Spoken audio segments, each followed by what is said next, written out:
Planning process means the steps by which a plan is determined and how it is to be carried out, how it is to be followed, what will be the activities, how a plan is implemented. All these points will be discussed in the planning process. Here we have the steps of planning process: setting objectives, developing premises, identifying alternative course of action, evaluating alternative course of action, selecting the best alternative, implementing the plan and then follow up. तो ये हमारे steps हैं जो कि हम किसी भी plan के लिए फॉलो करते हैं. इनको वन बाय वन डिस्कस कर लेते हैं. Setting objectives. Objective means these are the end results what a organization want to achieve. Then objectives may be set for the whole organization, for different departments, for different levels.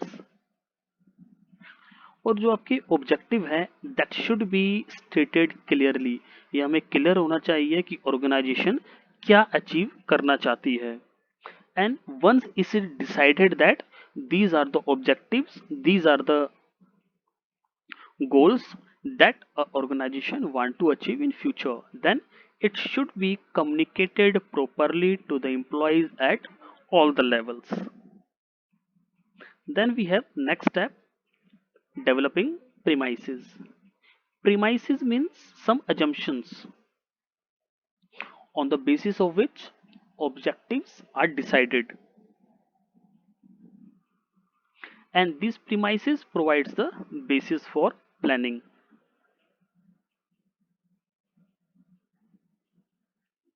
And planning should be familiar with the organization at all level. जितने भी हमारे workers हैं, जितने भी हमारे employees हैं, उनको planning के बारे में पता होना चाहिए, स्पेशली द मैनेजर्स जो उस चीज को इम्प्लीमेंट करवाते हैं. फॉर एग्जाम्पल, जब हम प्लानिंग करते हैं तो हमारा कॉस्ट ऑफ प्रोडक्ट क्या होगा, हमारी कैपिटल कितनी होंगी, हमारे पास कौन कौन सी मशीन होगी, हमारा प्रॉफिटेबिलिटी क्या होगा, टेक्नोलॉजी क्या होंगी, ये सब कुछ एजम्पशंस हैं जिसके बेस पे हम प्लानिंग करते हैं.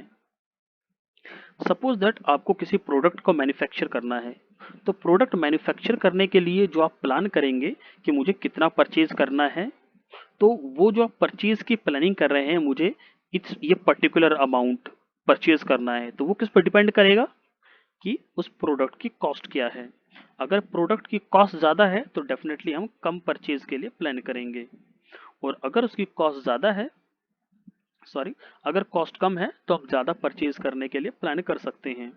आपके पास कितना पैसा है, अगर आपके पास वेल्थ ज़्यादा है तो हम ज़्यादा परचेज का प्लानिंग कर सकते हैं, और अगर हमारी जो वेल्थ है, हमारे पास जो पैसा कम है, तो हम कम परचेज करेंगे.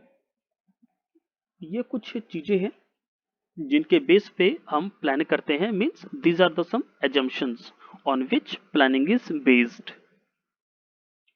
Then once the objective has been defined, once the assumptions are to be made, then we find the what are the possible ways to complete the task. जो हमारे पास अलग अलग पॉसिबिलिटीज हैं किसी टास्क को कंप्लीट करने के लिए, क्या क्या कोर्स ऑफ एक्शन हो सकते हैं, क्या क्या अल्टरनेटिव हो सकते हैं, हम उनको आइडेंटिफाई करते हैं.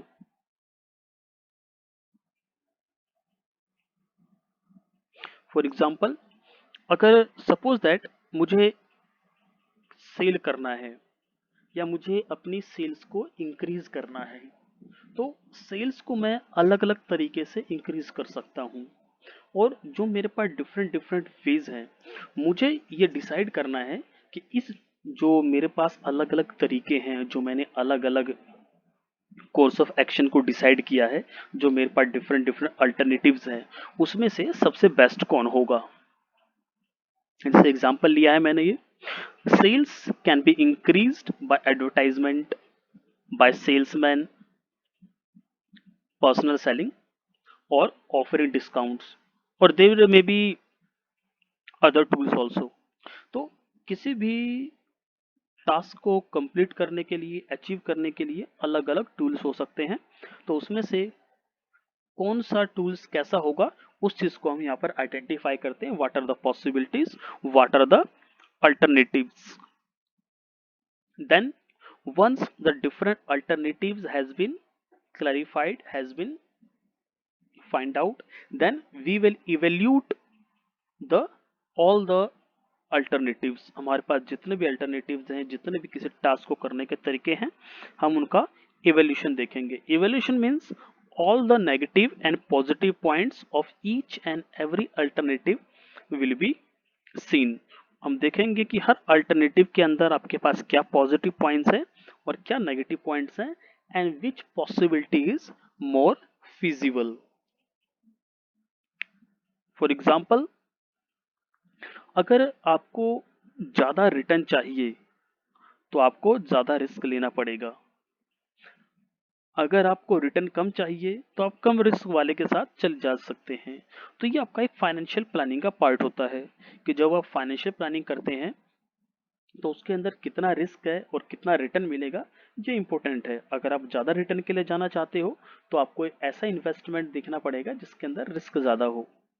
या फिर इसका अल्टरनेटिव आप देखिए कि जब आप ज्यादा रिस्क लेते हैं तो रिस्क ज्यादा आप तभी लेंगे जब आपको वहां से ज्यादा रिटर्न के चांसेस हैं। इन केस रिस्क ज्यादा है लेकिन रिटर्न कुछ नहीं है, तो ऑर्गेनाइजेशन उस इन्वेस्टमेंट के लिए कभी नहीं जाएगी। तो इस पॉइंट के अंदर जो हमारा evaluating alternative course of action है, डिफरेंट डिफरेंट जो मेथड्स हैं किसी टास्क को कंप्लीट करने के लिए, उनको हम इवेल्यूट करते हैं, उनके नेगेटिव और पॉजिटिव पॉइंट्स को सर्च करते हैं। Then we have selecting the best alternative. Once all the negative and positive points of all the alternatives has been find out, we will see which one alternative is the best, और उसमें से जो सबसे आपको better लगता है, जो आपको सबसे ज्यादा फिजिबल लगता है, उसको हम सिलेक्ट करेंगे। जो सबसे ज्यादा आपका फिजिबल है, सबसे ज्यादा प्रॉफिटेबल है, और जिसकी सबसे ज्यादा लेस नेगेटिव एस्पेक्ट्स हैं।